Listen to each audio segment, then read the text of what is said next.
Capítulo 3. El Evangelio del Reino de Dios. Después de que Juan fue entregado, Jesús se marchó a Galilea a proclamar el Evangelio de Dios. Decía, cito, «Se ha cumplido el tiempo y está cerca el reino de Dios. Convertíos y creed en el Evangelio». Fin de la cita. El evangelista Marcos describe con estas palabras el comienzo de la actuación de Jesús y menciona al mismo tiempo el contenido esencial de su predicación. Capítulo 1, versículos 14 y siguientes. También Mateo resume así la actuación de Jesús en Galilea. Cito: «Recorría toda Galilea enseñando en sus sinagogas y proclamando el evangelio del reino y curando toda enfermedad y toda dolencia en el pueblo». Fin de la cita. Capítulo 4, versículo 23 y capítulo 9, versículo 35. Ambos evangelistas denominan a lo anunciado por Jesús como evangelio. ¿Qué es eso propiamente? Recientemente se ha traducido esta palabra por buena nueva. Esto suena bien, pero queda muy por debajo del orden de magnitudes a que se alude con la palabra evangelio. Dicha palabra pertenece al lenguaje de los emperadores romanos, que se entendían a sí mismos como señores del mundo y como sus salvadores, sus redentores. Los mensajes que venían del emperador se llamaban evangelium, con independencia de si su contenido era especialmente alegre y agradable. Lo que viene del emperador, tal era la idea, es mensaje salvador. No es mera noticia, sino cambio del mundo para el bien. Cuando los evangelistas retoman esta palabra, de suerte que se convierte en el nombre genérico de sus escritos, dan a entender lo siguiente: lo que reclaman para sí los emperadores que injustamente se hacen pasar por Dios es lo que aquí acontece. Estamos ante un mensaje provisto de autoridad que no son solo palabras, sino realidad. Con el vocabulario actual de la teoría del lenguaje, diríamos: el Evangelio no es la lengua meramente informativo, sino performativo. No solo notificación, sino acción. Fuerza eficaz que entra en el mundo sanando y transformando. Marcos habla del Evangelio de Dios y no son los emperadores los que pueden salvar al mundo, sino Dios. Aquí aparece la palabra de Dios, que es palabra activa. Aquí acontece realmente lo que los emperadores solo afirman sin poder cumplirlo, pues aquí entra en acción el verdadero Señor del mundo, el Dios vivo. El contenido central del Evangelio reza así: el reino de Dios está cerca.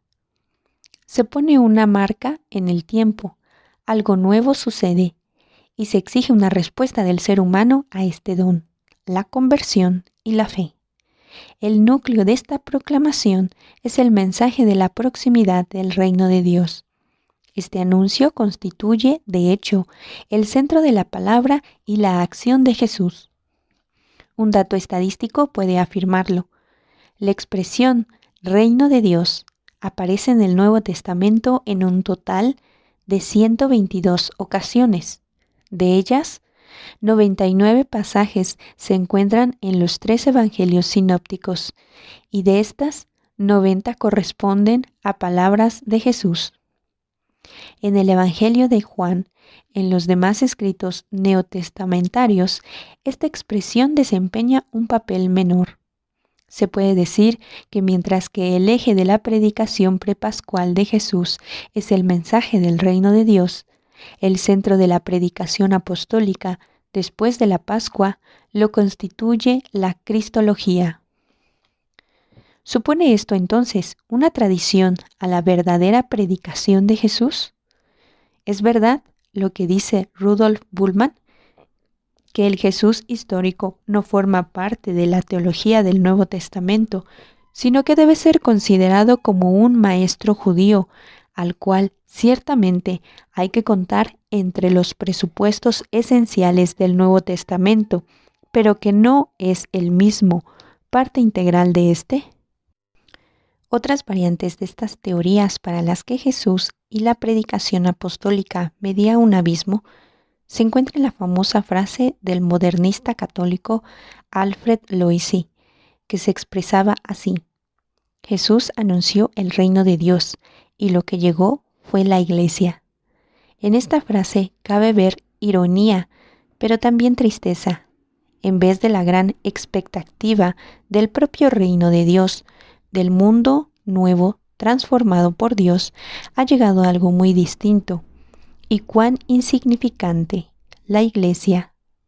¿Es esto verdad? ¿Significa realmente el devenir de la configuración del cristianismo en la predicación apostólica y en la Iglesia edificada a partir de ella, la caída desde una expectativa no cumplida o algo distinto? ¿Es el cambio de sujeto de reino de Dios a Cristo y desde ahí al devenir de la Iglesia el derrumbamiento de una promesa y la aparición de algo distinto? Todo depende de cómo hayamos de entender la expresión de Jesús, reino de Dios. ¿De qué relación guarda lo proclamado con el que lo proclama? Es un mensajero que ha de defender una causa que en el último término es independiente de él, o el mensajero mismo es el mensaje. La cuestión de la Iglesia no es la principal. En realidad, la cuestión fundamental es la relación existente entre el reino de Dios y Cristo. Esto depende cómo tenemos que entender la Iglesia. Antes de introducirnos en las palabras de Jesús para entender su anuncio, su actuar y su padecer, puede ser que sea útil echar un vistazo al modo como se ha entendido la palabra reino en la historia de la Iglesia. En los padres podemos reconocer 3 dimensiones en la interpretación de este término clave. Tenemos primero la dimensión cristológica. Orígenes ha denominado a Jesús, fundándose en sus palabras, autobasilea, es decir, el reino en persona. Jesús mismo es el reino. El reino no es una cosa, no es un espacio de dominación como los reinos mundanos. Es persona. Él es el reino. De este modo, la misma expresión reino de Dios sería una cristología encubierta. A través de su modo de hablar del reino de Dios, Jesús conduce a los hombres a la enormidad de que Él, Dios mismo, está entre los hombres, que Él es la presencia de Dios. Una segunda perspectiva sobre el significado del reino de Dios es la que podemos denominar interpretación idealista o mística, que esencialmente ve el reino de Dios en el interior del hombre. También esta línea interpretativa ha sido inaugurada por Orígenes, quien pide la venida del reino de Dios. Sin duda, pide por el reino de Dios que Él lleva en sí mismo, y pide que este reino dé frutos y alcance su plenitud, pues en todos los santos reina Dios. Hay dominio, reino de Dios. Así que si queremos que Dios reine en nosotros, que su reino esté en nosotros, entonces de ningún modo puede el pecado reinar en nuestro cuerpo mortal. Romanos capítulo 6, versículo 12. Entonces Dios ha de pasear en nosotros como en un paraíso espiritual. Génesis capítulo 3, versículo 8. Y reinar en nosotros con su Cristo. La idea fundamental está clara. El reino de Dios no se encuentra en ningún punto del mapa. Su lugar es la interioridad del hombre. Allí crece y desde allí actúa. Una tercera dimensión de la interpretación del reino de Dios es la que podríamos llamar eclesiástica. De distintas maneras, el reino de Dios y la Iglesia son puestos en relación y más o menos acercados entre sí. Hasta donde alcanzo a ver, esta última orientación se ha impuesto cada vez más en la teología católica moderna. Si bien la interpretación que apunta a la interioridad del hombre y a la conexión con Cristo nunca se han perdido de vista. Pero la teología del siglo XIX y comienzos del siglo XX se complacía en hablar de la Iglesia como reino de Dios en la tierra. Se consideraba a la Iglesia la realización del reino en la historia. Pero entretanto, en la teología protestante, la Ilustración había llevado a un cambio radical en la exegesis y en especial a una nueva comprensión del mensaje de Jesús sobre el reino de Dios. Bien es verdad que esta nueva interpretación se escindió pronto en enfoques muy diversos. La teología liberal del comienzos del siglo XX la representa Adolfo von Harnack, que vio en el mensaje de Jesús sobre el reino de Dios una doble revolución frente al judaísmo de su época. Mientras en el judaísmo todo está centrado en lo colectivo, en el pueblo elegido, el mensaje de Jesús es estrictamente individualista. Se dirige al individuo y ha reconocido el valor infinito del individuo, convirtiéndolo en fundamento de su doctrina. El segundo contraste es fundamental en Harnack. A su juicio, en el judaísmo ha dominado el culto y con él el sacerdocio. Jesús ha dejado de lado el culto. La orientación de su mensaje es estrictamente moral. No da importancia a la purificación y santificación por el culto, sino al alma del hombre. El obrar moral del individuo, sus obras de amor, deciden si el individuo entra en el reino o es excluido de él. Esta contraposición de culto y moral, de colectividad e individuo, ha tenido una larga repercusión y aproximadamente desde los años 30 ha sido asumida en buena medida por la exegesis católica. Harnack, claro está, la había vinculado a su distinción de las tres grandes figuras del cristianismo: la católica romana, la greco-eslava y la germánica protestante, la última de las cuales habría restaurado en su pureza el mensaje de Jesús. Con todo, en el ámbito protestante se daba también discrepancia muy marcadas. Había quienes pensaban que la promesa no se refería al individuo en tanto que individuo, sino a la comunidad, mientras que el individuo alcanzaría la salvación como miembro de aquella. O que lo decisivo no es el redimiento ético del hombre, pues el reino de Dios está más allá de la ética y es pura gracia, como se muestra especialmente en las comidas de Jesús con los pecadores. La gran época de la teología liberal terminó con la Primera Guerra Mundial y con el cambio radical del clima espiritual que le siguió. Pero una transformación se había anunciado mucho antes. El primer indicio claro fue el libro de John Squays, La predicación de Jesús sobre el reino de Dios, en 1892. En la misma dirección se movían los primeros trabajos exegéticos de Albert Schweitzer. Ahora se decía que en el mensaje de Jesús había sido radicalmente escatológico, que su proclamación de la proximidad del reino era anunciado de la cercanía del final del mundo, del comienzo del nuevo mundo de Dios, de su reinado justamente. El anuncio del reino de Dios había de entenderse, por tanto, como estrictamente referido al final de los tiempos. Los textos que contradicen esto patentemente fueron interpretados con alguna violencia en este sentido. Por ejemplo, las parábolas sobre el crecimiento, la del sembrador, Marcos capítulo 4 versículos del 3 al 9, la del grano de mostaza, Marcos capítulo 4 versículos del 30 al 32, la de la levadura, Mateo capítulo 13 versículo 33 y Lucas versículo 13 versículos 20 y siguiente. La de la semilla que crece por sí misma, Marcos capítulo 4 versículos del 26 al 29. Ahora se nos decía, lo importante no es el crecimiento, lo que Jesús quiere decir es que ahora exige algo insignificante, pero repentinamente de golpe surgía algo distinto. Es evidente que la teoría era más fuerte que la escucha del texto.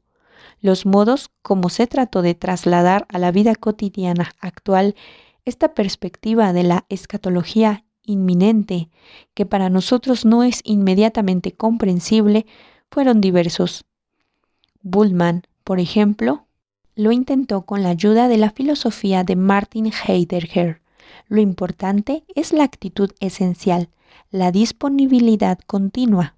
Huguen Moltmann, apoyándose en Ernst Bloch, desarrolló una teología de la esperanza que entendía la fe como intervención activa en la configuración del futuro. Desde entonces se ha desarrollado en amplios círculos, en especial de la teología católica, una reinterpretación secularista de la idea del reino que despliega una nueva visión del cristianismo, de las religiones y de la historia en general, y que mediante esta profunda transformación quiere hacer que el presunto mensaje de Jesús vuelva a ser asumible. Se dice que antes del concilio dominó el eclesiocentrismo y que la Iglesia fue considerada el punto central del cristianismo. Luego se habría pasado al cristocentrismo y se habría enseñado que Cristo es el centro de todo. Pero según se nos dice, no es solo la Iglesia la que separa, sino también Cristo. Pertenece solo a los cristianos. De este modo se habría ascendido del cristocentrismo al teocentrismo, y con ello nos habríamos acercado más a la comunidad de las religiones. Pero con ello no se habría alcanzado todavía la meta, ya que Dios puede establecer también una separación entre las religiones y entre los hombres. Se nos dice que por eso debería darse el paso hacia el reinocentrismo, hacia la centralidad del reino. Después de todo, ese fue el centro del mensaje de Jesús y ese el modo adecuado de reunir finalmente las fuerzas positivas de la humanidad en su camino hacia el futuro del mundo. Reino significa aquí simplemente un mundo en el que dominen la paz, la justicia y la conservación de la creación. No se trata de nada más que de eso. Este reino ha de ser producido como meta de la historia, y este es el verdadero cometido de las religiones, trabajar juntos por la venida del reino. Las religiones, por lo demás, podrían perfectamente conservar sus tradiciones, vivir cada una su identidad, pero con sus respectivas identidades. Deberían colaborar para lograr un mundo en el que la paz, la justicia y el respeto a la creación sean determinantes. Esto suena bien. De este modo, parece posible que el mensaje de Jesús sea finalmente aceptado de un modo universal, sin que haga falta evangelizar a las demás religiones. Su palabra por fin parece haber ganado un contenido práctico y de este modo la realización del reino parece convertirse en tarea común y estar ya más cerca. Pero cuando se mira más de cerca, se sorprende uno, en realidad, ¿quién nos dice qué es la justicia? ¿Cómo se sirve a la justicia en situaciones concretas o cómo se instaura la paz? Bien, mirando todo esto resulta ser palabrería utópica sin contenido real, si es que no se presuponen tácitamente como contenido de estos conceptos ciertas doctrinas de partido que han de ser aceptadas por todo el mundo. Pero ante todo se ve que Dios ha desaparecido, que ya solo actúa el hombre. El respeto de las tradiciones religiosas solo es aparente. En realidad, se las considera un montón de costumbres que han de permitir a los hombres, pero que en último término no encuentran en absoluto. La fe, las religiones, se ponen al servicio de fines políticos. Lo único que cuenta es organizar el mundo. La religión cuenta en la medida en que pueda ser de utilidad en esta tarea. La cercanía de esta visión poscristiana de la fe y la religión con la tercera tentación de Jesús es inquietante. Así que volvamos al Evangelio, volvamos al verdadero Jesús. Nuestra crítica principal a esta idea utópica secularizada del reino decía: Dios ha desaparecido. ya no es de utilidad, incluso estorba. Pero Jesús ha anunciado el reino de Dios, no un reino cualquiera. Cierto que Mateo habla del reino de los cielos, pero el término cielo es una perifrasis de la palabra Dios, que en el judaísmo se solía evitar por respeto ante el misterio de Dios, de acuerdo con el segundo mandamiento. Según esto, con la expresión reino de los cielos, no se alude unilateralmente a algo trascendente, sino que se habla de Dios, que es tan inmanente como trascendente. Sobrepasa infinitamente nuestro mundo, pero también es completamente interior a él. Añadiré una observación lingüística importante. La palabra hebrea utilizada, malkut, cito, es un nomen actionis y significa, al igual que la palabra griega brasileia, la función del gobierno, el dominar por parte del rey. Fin de la cita. No se habla de un reino por venir o por instaurar, sino de la soberanía de Dios sobre el mundo, que acontece en la historia de un modo nuevo. Podemos decirlo de un modo más sencillo al hablar del reino de Dios. Jesús anuncia simplemente a Dios, a saber, a Dios como el Dios vivo que es capaz de actuar en el mundo y en la historia de modo concreto, y está actuando precisamente ahora. Nos dice, Dios existe, y Dios es realmente Dios, es decir, tiene en sus manos el destino del mundo. En este sentido, el mensaje de Jesús es muy sencillo, teocéntrico, de medio a medio. Lo nuevo y muy específico de su mensaje consiste en que nos dice, Dios actúa ahora. Esta es la hora en la que Dios se muestra en la historia, de un modo que supera todo lo precedente, como Señor de la historia, como el Dios vivo. En esta medida, la traducción reino de Dios es insuficiente. Mejor sería hablar del señorío de Dios o del reinado de Dios. Pero ahora debemos intentar definir un poco más de precisión el contenido del mensaje del reino de Jesús partiendo de su contexto histórico. El anuncio del reinado de Dios se funda, como todo el mensaje de Jesús, en el Antiguo Testamento, que él lee como un todo, en su movimiento progresivo desde los comienzos con Abraham hasta llegar a su propia hora, un todo que precisamente cuando se capta este movimiento en su conjunto, conduce directamente a Jesús. Ahí están, para empezar, los que se conocen como salmos de entronización, que proclaman el reino de Dios, Yahvé, un reinado que se entiende de manera cósmica universal y que Israel acoge con veneración. Salmos 47, 93, 96, 97, 98 y 99. Es del siglo VI. A la vista de la catástrofe en la historia de Israel, el reinado de Dios se convierte en expresión de la esperanza futura. En el libro de Daniel, estamos en el siglo II a.C., se habla del señorío presente de Dios, pero sobre todo se nos anuncia una esperanza de futuro para la cual es importante la figura del Hijo del Hombre, que ha de traer el reinado. En el judaísmo de la época de Jesús, encontramos el concepto del señorío de Dios en el culto del templo de Jerusalén y en la liturgia de las sinagogas. Lo encontramos entre los rabinos, así como en los escritos del Corán.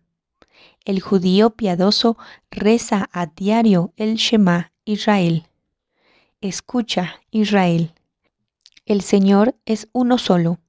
Amarás, pues, al Señor tu Dios con todo tu corazón, con toda tu alma y con todas tus fuerzas. Deuteronomio capítulo 6 versículos 4 y siguientes, y comparar con capítulo 11 versículos 13 y Números capítulo 15 versículos del 37 al 41.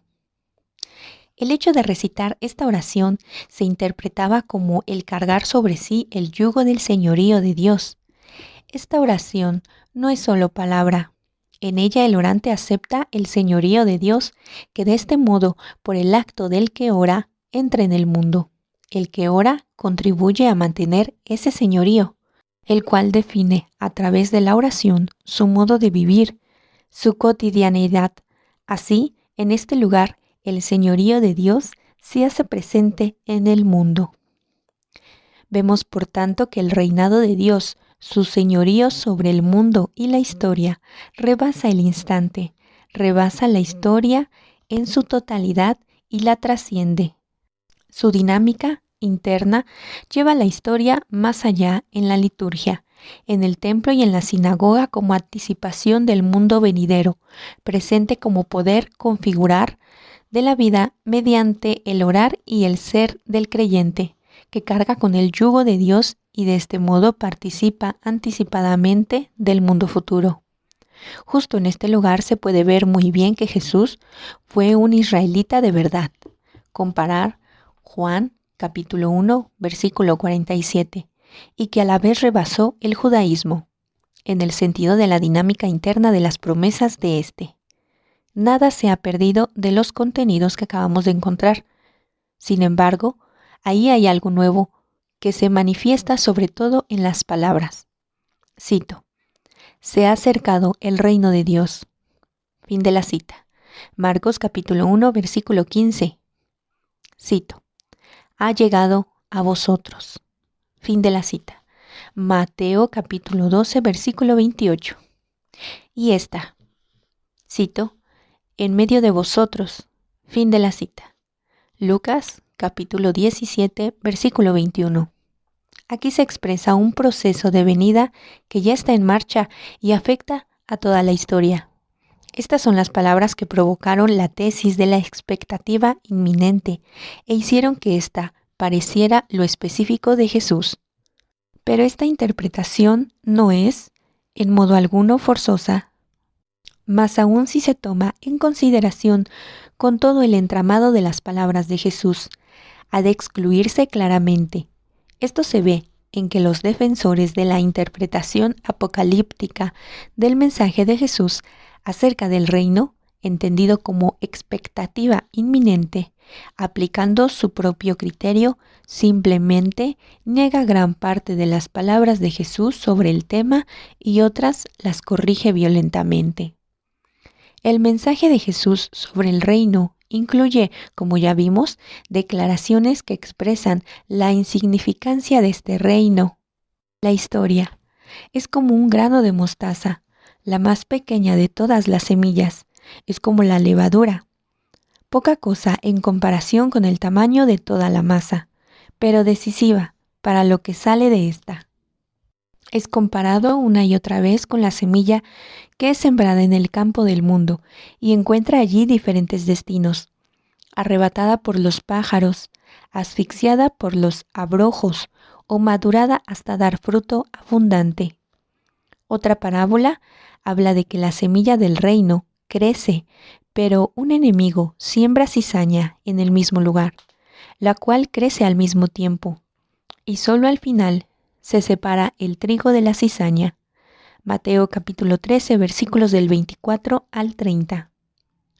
Un nuevo aspecto de esta realidad misteriosa del reinado de Dios se presenta cuando Jesús la compara con un tesoro enterrado en un campo.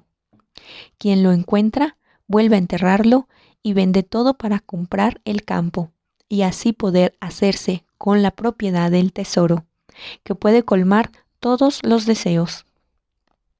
En el paralelo con esta parábola está la de la perla preciosa, cuyo descubridor sacrifica igualmente todo para alcanzar este bien insuperable.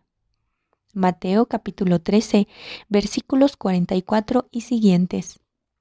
Y un nuevo aspecto de la realidad del reinado de Dios, reino, aparece cuando Jesús, en unas palabras de difícil interpretación, dice que el reino de los cielos sufre violencia y los violentos lo arrebatan. Mateo capítulo 11, versículo 12. Es metodológicamente inaceptable reconocer solo un aspecto del conjunto como jesuánico y, partiendo de esa declaración arbitraria, corregir todo lo demás. Antes bien, debemos decir que la realidad que Jesús denomina reino de Dios, reinado de Dios, es extremadamente compleja y solo aceptando el conjunto podemos acercarnos a su mensaje y dejarnos guiar por él. Consideremos de cerca al menos un texto más, característico de lo difícil que es entender el mensaje de Jesús, siempre misteriosamente cifrado. Lucas capítulo 17, versículos 20 y siguiente, nos dice, cito, los fariseos le preguntaron, ¿cuándo va a llegar el reino de Dios? Él les contestó, el reino de Dios no viene aparatosamente, de modo que puede ser observado por un espectador neutral, ni dirán, está aquí o está allí, porque, mirad, el reino de Dios está en medio de vosotros. Fin de la cita. En las interpretaciones de este texto, volvemos a encontrar las diferentes maneras en las que se ha entendido el reino de Dios, dependiendo en cada caso de la decisión previa y la visión fundamental de la realidad que el intérprete aporta.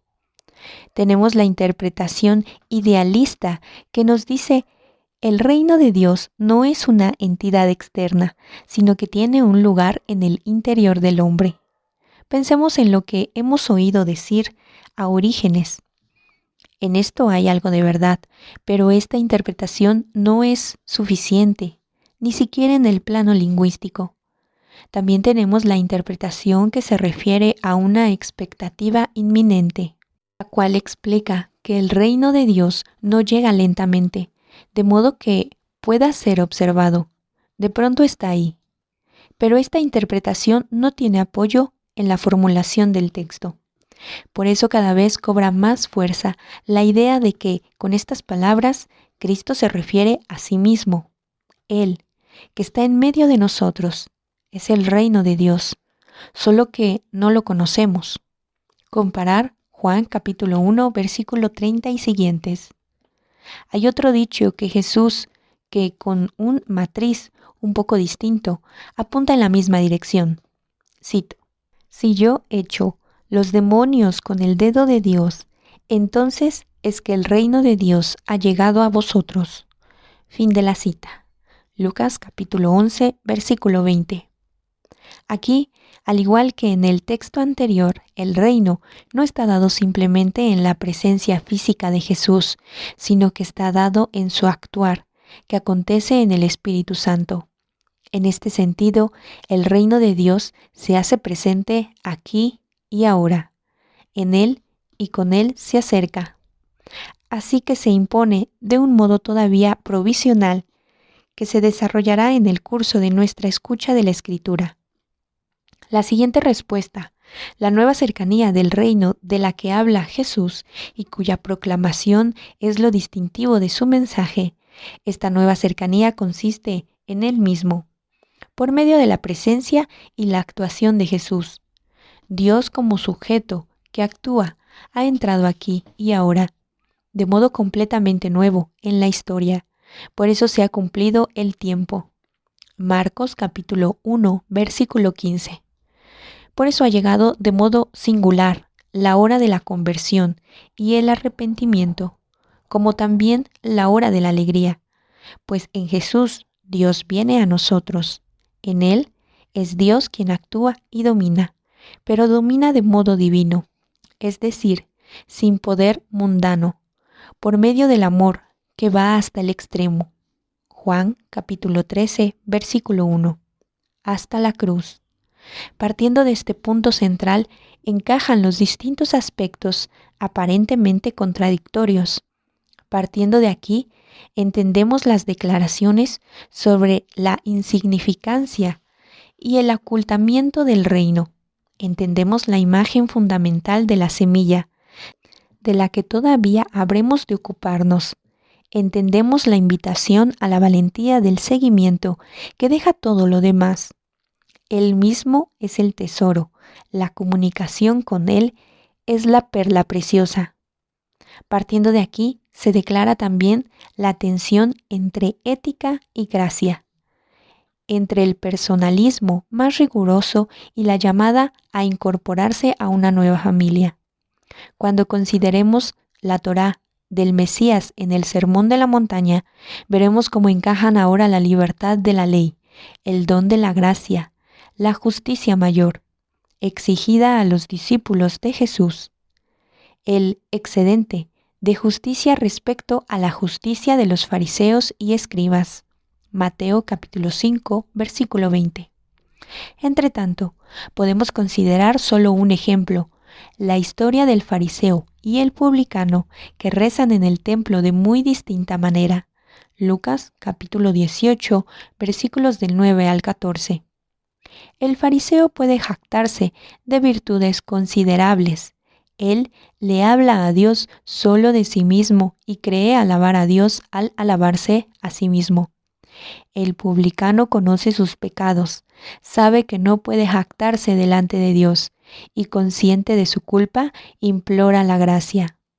¿Significa esto que el uno encarna la ética y el otro la gracia, sin ética o contra la ética? En realidad, lo que está en juego no es la cuestión del sí o el no a la ética, sino dos maneras de relacionarse con Dios y con uno mismo. Uno en realidad no mira a Dios en absoluto, sino solo se mira a sí mismo. En realidad no necesita a Dios para nada, pues Él mismo lo hace todo bien. No hay aquí ninguna relación verdadera con Dios, el cual es en último término superfluo. El propio actuar basta. El hombre se hace justo a sí mismo. El otro, en cambio, se ve desde la óptica de Dios. Ha mirado a Dios y así se ha abierto para él la mirada hacia sí mismo, de modo que sabe que necesita de Dios y que vive de su bondad, la cual él no puede conseguir por la fuerza ni procurarse por sí mismo. Sabe que necesita compasión y por ello aprenderá de la compasión de Dios a ser compasivo él mismo y de este modo hacerse semejante a Dios. Vive de la relación, de recibir dones. Siempre necesitará el don de la bondad, del perdón, pero precisamente así siempre aprenderá a transmitirlo a otros. La gracia que implora no lo dispensa de la ética, es lo que le hace capaz de hacer realmente el bien. Necesita a Dios y porque lo reconoce, comienza a hacerse bueno a partir de la bondad de Dios. La ética no es negada, solo es liberada del agarrotamiento del moralismo y situada en el contexto de una relación de amor, la relación con Dios. Así cobra la ética su verdadera figura. El tema Reino de Dios atraviesa toda la predicación de Jesús. En consecuencia, solo podemos entenderlo a partir de la totalidad de su mensaje. Al afrontar ahora un momento central de la predicación de Jesús, el Sermón de la Montaña, encontraremos desarrollados con mayor profundidad los temas que aquí solo hemos tratado presurosamente. Sobre todo, nos encontraremos con que Jesús habla siempre como hijo, que en el trasfondo de su mensaje siempre está la relación de padre e hijo. En este sentido, Dios ocupa siempre el centro de lo que se dice, pero precisamente porque Jesús mismo es Dios, el Hijo, toda su predicación es anuncio de su propio misterio, cristología, es decir, discurso sobre la presencia de Dios en su propio obrar y ser. Y veremos que este es el punto que exige una decisión y que es por tanto el punto que conduce a la cruz y a la resurrección.